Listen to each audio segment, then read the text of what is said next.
எல்லாருக்கும் வணக்கம். நான் Hema Subramanian. Welcome to home cooking Tamil. Healthy recipes week ரொம்ப சக்ஸஸ்ஃபுல்லாக போயிட்டுருக்கு. ஸோ உங்கள் காமெண்ட்ஸ் எல்லாம் பார்க்கும்போது ரொம்ப சந்தோஷமாக இருக்குது. இந்த சந்தோஷத்தை செலிப்ரேட் பண்ணதுக்காக உங்களுக்கு ஒரு ஸ்வீட் செஞ்சு காட்ட போகிறேன்.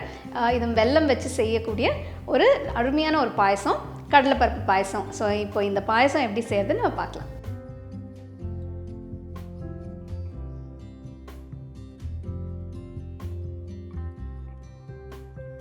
To watch this recipe in English, click on the link given in the description box. உங்களுக்கு இந்த ரெசிபி பிடிச்சிருந்ததுன்னா லைக் பண்ணி ஷேர் பண்ணி ஹோம் குக்கிங் தமிழ் சேனலுக்கு சப்ஸ்கிரைப் பண்ணுங்கள். மறக்காமல் பெல் ஐக்கானை கிளிக் பண்ணுங்கள். இந்த பாயசம் செய்ய நான் 1 கப் கடலைப்பருப்பு, 1/2 கப் பாசிப்பருப்பு எடுத்திருக்கேன்.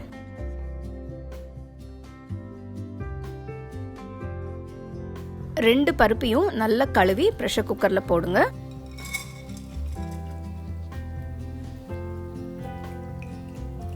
பருப்பு ஃபுல்லாக முழுகிற அளவுக்கு தண்ணி ஊற்றி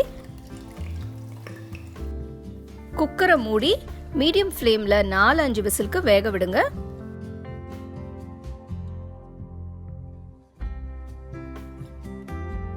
பருப்பு வெந்துருச்சு, எடுத்து வச்சிருங்க. ப்ரெஷர் இறங்கிறதுக்குள்ள வெள்ளத்தை கரைக்கலாம். ஒரு சாஸ்பேனில் 1 கப் தண்ணி ஊற்றி இதில் 250 கிராம் வெல்லம் போடுறேன். வெல்லம் நல்லா கரைஞ்சு கொஞ்சம் கொதிக்கணும்.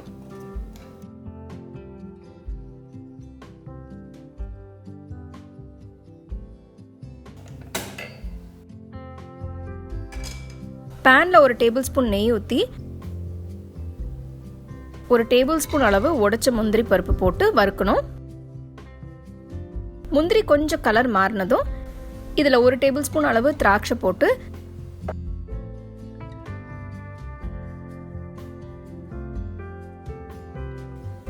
ரெண்டையும் நல்லா வறுத்து எடுத்து வச்சிருங்க.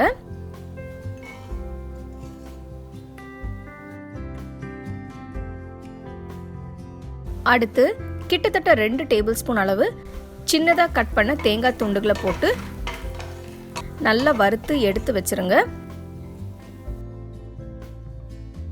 அதே பேனில் வெள்ளைப்பாக வடிகட்டிக்கோங்க. எப்பயும் வெள்ளத்தை கரைச்சி வடிகட்டி யூஸ் பண்ணணும். அப்போ தான் பாகு அழுக்கு இல்லாமல் க்ளீனாக இருக்கும். வேக வச்ச பருப்பு இதில் போட்டு நல்லா மிக்ஸ் பண்ணணும்.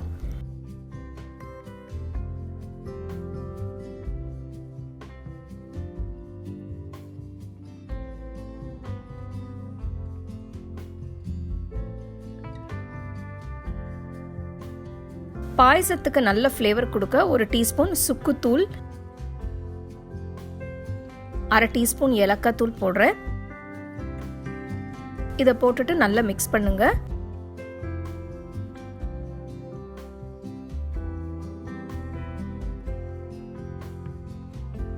அடுப்பை குறைச்சி வச்சுட்டு 1 கப் தேங்காய் பால் ஊற்றி நல்லா கலந்து விடுங்க.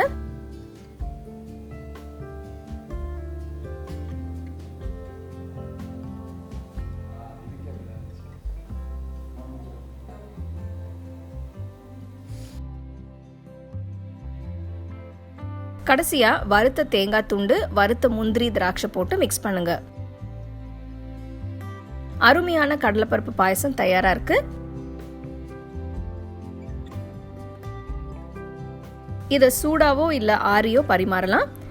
கண்டிப்பா ட்ரை பண்ணி பாருங்க.